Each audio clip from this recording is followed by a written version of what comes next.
நாம இன்றைக்கி என்ன படத்தோட ரிவ்யூ பார்க்க போனால் விஸ்வநாத் அண்ட் சன்ஸ். வாங்க கதையோட ஒன்லைன் பார்க்கலாம். சூர்யா சார் பார்த்தீங்கன்னா மிகப்பெரிய பணக்காரரு, ரொம்ப செல்வ செழிப்பான ஆளாக இருக்கார். அவரும் ஒரு அம்மா மட்டும் தான் வாழ்ந்துட்டு இருக்காங்க. ஆள் 40+ ஆனாலும் கல்யாணம் பண்ணாமல் சுற்றிக்கிட்டு இருக்காரு. அவன் அம்மாவுக்கு தான் பையன் எப்படியா ஒரு கல்யாணம் பண்ணி ஒரு குழந்தை குட்டியோடு இருந்து அதை பார்க்கணுங்கிற ஆசையாக இருக்காங்க. ஆனால் சூர்யா சார் வந்து பார்த்திங்கன்னா கல்யாணம் பண்ண மாட்டேன்னு சொல்கிறாங்க. அதுக்கு ஒரு காரணம் இருக்குது. எப்படியா தான் மகனை கல்யாணம் பண்ணணும் அப்படின்னு நினச்சிட்டு இருக்காரு. சூர்யா சார்கிட்ட ரொம்ப தரம் சொல்கிறாரு, ஆனால் அவர் கேட்கவே மாட்டேங்கிறார். ஒரு கட்டத்துக்கு மேலே தன் அம்மாவுக்கு உடம்பு சரியில்லாத நிலைமை போடுறப்ப சூர்யா சார் தன் அம்மாவுக்கு கல்யாணம் பண்ணால் தன் அம்மாவுக்கு என்ன கிடைக்குமோ, சந்தோஷம் கிடைக்குமோ அதை ஒரு விதத்தில் கொண்டு வர்றாரு. வெளிநாடு போய் ஒரு வாடகை தாய் மூலமாக ஒரு குழந்தைய பெற்றுக்கிட்டு அங்கே கூண்டு வந்து என்னை கல்யாணம் பண்ண சொல்லாதமா, ஆனால் இது உன்னோட பேரன்னு சொல்லி அவர்கிட்ட கொடுக்க அந்த குழந்தைய வளர்த்துக்கிட்டு சந்தோஷமாக சுற்றிக்கிட்டு இருக்காரு. திடீர்னு பார்த்தீங்கன்னா குழந்தைக்கு உடம்பு சரியில்லாமல் போகுது.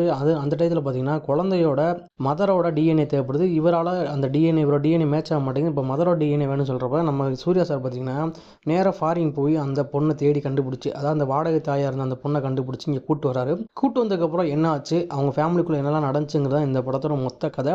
படம் சூப்பராகவே இருக்கும். சூர்யா சாரை திரும்ப நம்ம கஜினி டைமில் பார்த்த மாதிரி நல்லா ஸ்டைலிஷாகவும் நல்லா யங்காக நல்லா காமெடியாகவும் காட்டியிருப்பாங்க.